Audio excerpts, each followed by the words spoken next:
آپ سن رہے ہیں اہل نوری کی اسلامک آواز۔ بھی کرتا ہے، اس کا معنی یہ لکھنا کہ جو مصطفیٰ کا ادب کرتا ہے وہی خدا کا ادب کرتا ہے۔ پھر فرمایا وَلِلَّهِ الْعِزَّةُ وَلِرَسُولِهِ، عزت ساری اللہ کی اور اللہ کے رسول کی۔ اب اندازہ کیجئے اللہ نے سوائے ایک عبادت کے، سوائے الوہیت کے، خالقیت کے، معبودیت کے، اللہ نے سب کچھ عطا کیا۔ بس رسول کے لیے سجدہ نہیں ہے، رسول الہ نہیں ہے، رسول معبود نہیں ہے، باقی سب کچھ ہے۔ اللہ نے تمام شؤون اور تمام احکام میں اللہ نے رسول کو اپنے نام کے ساتھ جوڑ دیا۔ تو کسی مسلمان کو یہ حق نہیں کہ وہ یہ کہے کہ رسول کی بہت تعظیم کرتے ہو، رسول کو خدا سے ملا دیتے ہو، شخصیت پرستی کر دیتے ہو۔ ارے نہ کسی نے رسول کو خدا سے ملایا ہے، نہ کسی نے رسول کو حد سے بڑھایا ہے۔ یہ تو قرآن گواہ ہے کہ اللہ نے کبھی رسول کو خود سے جدا کیا ہی نہیں۔ سبحان اللہ سبحان اللہ۔ اب حدیث نبی کی طرف آتے ہیں، جو عقیدہ قرآن نے دیا، اب وہی عقیدہ تاجدار کائنات صلی اللہ علیہ وسلم امت کو سمجھا رہے ہیں۔ حضرت عبیدہ بن عبیدہ رضی اللہ تعالیٰ عنہ روایت کرتے ہیں کہ آقا علیہ الصلوۃ والسلام نے فرمایا ان رسول اللہ صلی اللہ علیہ وسلم قال اللہ ورسولہ مولا من لا مولا لہ، جس شخص کا کوئی مددگار نہیں، جس کا کوئی ولی وارث نہیں، جس کا حامی و ناصر نہیں، اس کا مددگار اور ولی وارث اللہ اور اللہ کا رسول ہے۔ سبحان اللہ۔ تو ولی وارث اور حامی و ناصر میں بھی اللہ نے رسول کو اپنے نام کے ساتھ جوڑ دیا۔ رسول خود کہہ رہے ہیں کہ اللہ اور اللہ کا رسول مولا ہے۔ اب صحابہ کرام کا عقیدہ دیکھیں، آقا علیہ السلام کوئی سوال کرتے تو صحابہ کرام جواب دیتے اللہ و رسولہ اعلم، یہ تو اللہ اور اللہ کا رسول بہتر جانتا ہے۔ حضرت معاذ سے مروی ہے، آقا علیہ السلام نے پوچھا کہ اللہ پر بندوں کا کیا حق ہے؟ سب صحابہ کرام نے کہا اللہ و رسولہ اعلم، یہ تو اللہ بہتر جانتا ہے اور اللہ کا حبیب بہتر جانتا ہے۔ بے شک۔ آقا نے پھر پوچھا کہ سورج غروب ہونے کے بعد کہاں جاتا ہے؟ سب نے یہی کہا اللہ و رسولہ اعلم، یہ تو اللہ اور اللہ کا رسول بہتر جانتا ہے۔ سبحان اللہ۔ کیا ضرورت تھی کہنے کی کہ اللہ اور اللہ کا رسول بہتر جانتا ہے؟ کہتے کہ اللہ بہتر جانتا ہے، اللہ کو معلوم ہے، اللہ اعلم بالصواب، اللہ بہتر جانتا ہے۔ لیکن یہ بات کسی نے نہیں کہی، سب یہی کہتے رہے اللہ و رسولہ اعلم، کہ اللہ اور اللہ کا رسول بہتر جانتا ہے۔ حجۃ الوداع کی پوری خطبہ منا ہے۔ آقا نے اشارہ کر کے پوچھا آج کون سا دن ہے؟ ایو یوم ھذا، آج کون سا دن ہے؟ معلوم ہے صحابہ کرام کو کہ 10 ذی الحجہ ہے، عرفات سے لوٹے ہیں، منا پہنچے ہیں، عید ہوئی، معلوم ہے سب کو 10 ذی الحجہ ہے، لیکن کسی نے نہیں کہا، سب یہی کہے اللہ و رسولہ اعلم، یہ تو اللہ اور اللہ کا رسول بہتر جانتا ہے۔ آپ نے پوچھا آج کون سا مہینہ ہے؟ معلوم ہے صحابہ کرام کو حج کر رہے ہیں، لیکن کسی نے نہیں کہا، سب یہی کہتے ہیں اللہ و رسولہ اعلم، یہ تو اللہ بہتر جانتا ہے اور اللہ کا رسول بہتر جانتا ہے۔ آپ نے اشارہ کر کے پوچھا، کعبۃ اللہ کی طرف اشارہ کر کے پوچھا یہ کون سا شہر ہے؟ معلوم ہے سب کو کہ وہ شہر مکہ ہے، لیکن کسی نے نہیں کہا، سب یہی کہتے ہیں اللہ و رسولہ اعلم، اللہ اور اللہ کا رسول بہتر جانتا ہے۔ جب پوچھا گیا صحابہ کرام سے کہ تمہیں معلوم تھا تو بتایا کیوں نہیں؟ صحابہ کہنے لگے خدا کی قسم ہم ڈر گئے تھے، ہم گھبرا گئے تھے، ہمیں معلوم نہیں تھا کہ آج یار کا منشا کیا ہے، آج حضور چاہتے کیا ہیں۔ ہمیں معلوم تھا یہ ذی الحجہ کا مہینہ ہے، حج کر رہے ہیں، لیکن ہم ڈر گئے۔ اگر ہم کہہ دیتے کہ یہ ذی الحجہ ہے تو ممکن ہے کہ حضور کہتے نہیں یہ ذی الحجہ نہیں، آج سے محرم، وہ ذی الحجہ محرم بن جاتا۔ ہمیں معلوم تھا مکہ ہے، ہمیں معلوم تھا کہ وہ شہر مکہ ہے، لیکن ہم گھبرا گئے کہ آج حضور نام نہیں بدلنا چاہتے ہو۔ اگر ہم کہہ دیتے کہ یہ شہر مکہ ہے تو ممکن ہے کہ حضور کہتے نہیں یہ مکہ نہیں، یہ آپ سے مدینہ ہے، وہ مکہ مدینہ بن جاتا۔ ارے انہیں معلوم تھا کہ اختیار مصطفیٰ ہے، جو کہتے وہی شریعت بن جائے۔ اللہ اکبر، یا رسول اللہ، یا رسول اللہ، زندہ باد، زندہ باد، اللہ اکبر، سبحان اللہ سبحان انہیں اللہ۔ معلوم تھا اختیار مصطفیٰ ہے، جو کہہ دے وہی شریعت بن جائے. شان رسالت مآب اور عظمت رسالت مآب کو قرآن و حدیث سے سمجھو. اللہ نے رسول کو سوائے ایک شان کے معبودیت کے، الوہیت کے، خالقیت کے، اللہ نے سب کچھ عطا کیا. اے میرے محبوب، تو بس خدا نہیں ہے، تو بس خالق نہیں ہے، باقی سب کچھ ہے. سبحان اللہ جس سبحان طریقے سے توجہ چاہوں گا، جس طریقے سے اللہ کی عبادت میں رسول کو ساتھ شریک کرنا، رسول کو ملانا، رسول کو شریک کرنا شرک ہے، جس طرح اللہ کی عبادت میں رسول کو شریک کرنا شرک ہے، اسی طرح باقی سارے معاملات میں رسول کو خدا سے جدا کرنا کفر ہے. اسی طریقے سے باقی تمام معاملات میں اللہ رسول کو خدا سے جدا کرنا کفر ہے. عقیدے درست کر لو اور شان رسالت مآب کو قرآن و حدیث سے سمجھو. آج ہم میں سے کئی لوگ اس بات سے بھی گھبراتے ہیں کہ حضور کو وسیلہ بنانا چاہیے یا نہیں. ارے حضور تو ولادت سے پہلے بھی ساری کائنات کا وسیلہ تھا، ولادت کے بعد بھی ساری کائنات کا وسیلہ ہے، اور پردہ فرما جانے کے بعد بھی پوری کائنات کا وسیلہ ہے. اور یہ خیال کرنا اور یہ تصور کرنا کہ وسیلے کا، واسطے کا، توسل کا کوئی لفظ دین میں نہیں، تو وسیلے کا لفظ خود قرآن نے دیا. قرآن کہتا ہے یا ایھا الذین آمنوا اتقوا اللہ وابتغوہ، یا ایھا الذین آمنوا اتقوا اللہ وابتغوا الیہ الوسیلہ وجاہدوا فی سبیلہ لعلکم تفلحون.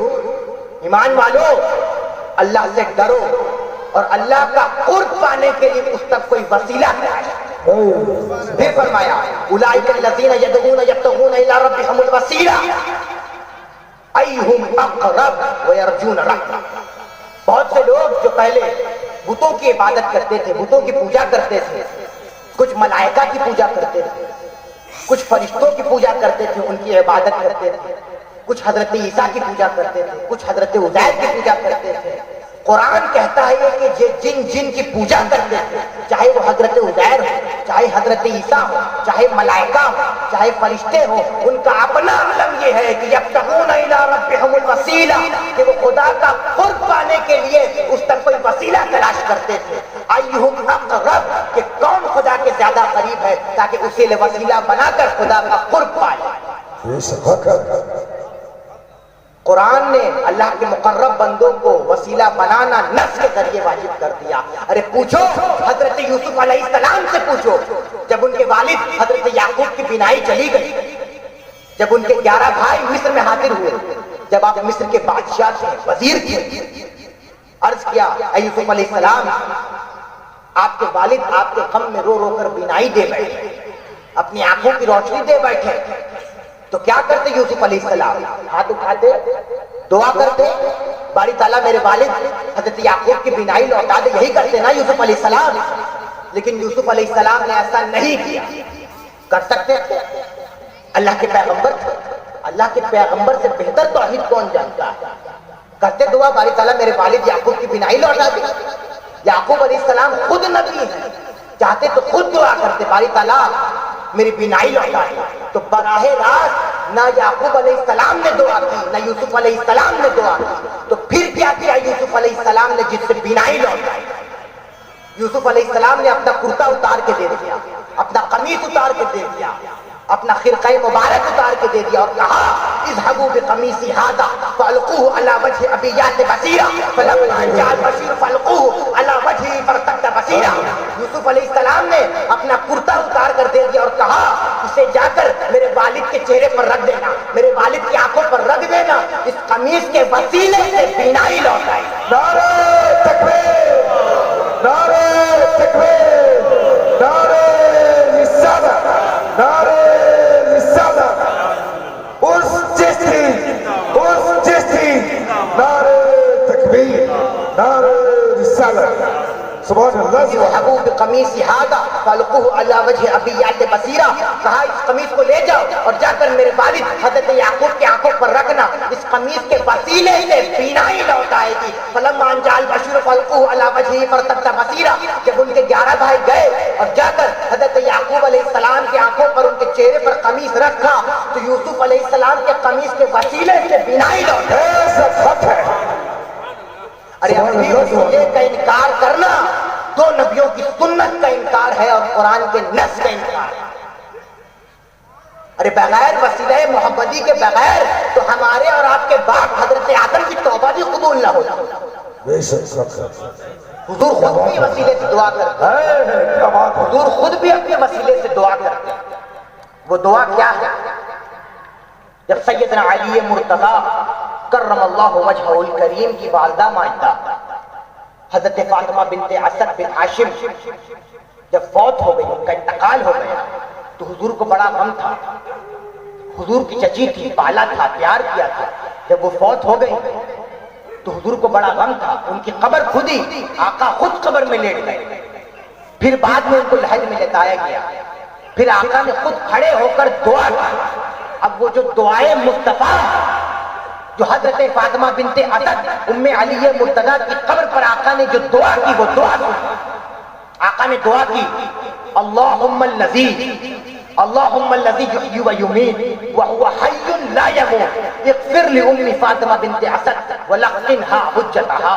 اے اللہ جو زندہ اور سلامت ہے، جو قائم و دائم ہے، جو کبھی فوت نہیں ہوتا، میری ماں فاطمہ بنت اسد کی بخشش فرما اور اس کو اس کے کلمے کی تلقین فرما. ووسع علیہا مدخلہا، اور اس کی قبر کو اس پر وسیع کر دے. بحق نبی کا، تجھے تیرے نبی محمد مصطفیٰ کا وسیلہ، تیرے حبیب محمد مصطفیٰ کا وسیلہ، تجھے تیرے حبیب محمد عربی کا وسیلہ. ووسع علیہا مدخلہا بحق نبی کا، تو اس کے قبر کو اس پر وسیع کر دے. تجھے تیرے نبی محمد مصطفیٰ کا وسیلہ. والانبیاء والذین من قبلی، اور ان سب انبیاء کا وسیلہ جو مجھ سے پہلے گزرے. ارے اب بھی وسیلے کا انکار کرنا اور وسیلے کے بغیر تو میرے اور آپ کے باپ حضرت آدم کی توبہ بھی قبول نہ ہوتی. جب آدم علیہ السلام زمین پر آئے تو عرض کیا، یا ربی اسألک بحق محمد بما غفرت لی. اے اللہ پاک، میں تجھے واسطہ محمدی پیش کرتا ہوں، میری خطا معاف کر. رب نے فرمایا، فقد غفرت لک ولولا محمد ما خلقتک. اے آدم، تو نے وسیلہ محمدی پیش کیا، میں نے تیری خطاؤں کو معاف کیا، اور اگر محمد نہ ہوتے تو تجھے بھی پیدا نہ کرتا.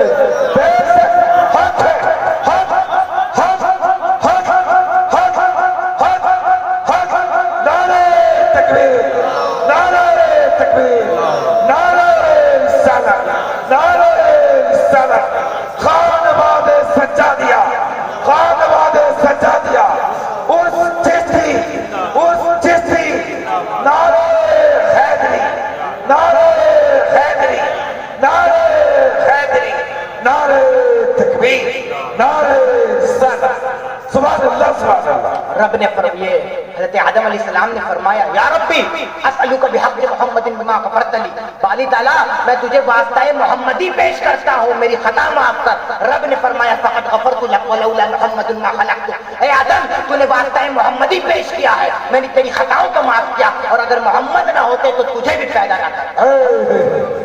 سبحان اللہ سبحان اللہ. ارے وسیلے کا اور واسطے کا انکار کرنا نبیوں کی سنت کا انکار ہے اور قرآن کے نص کا انکار ہے.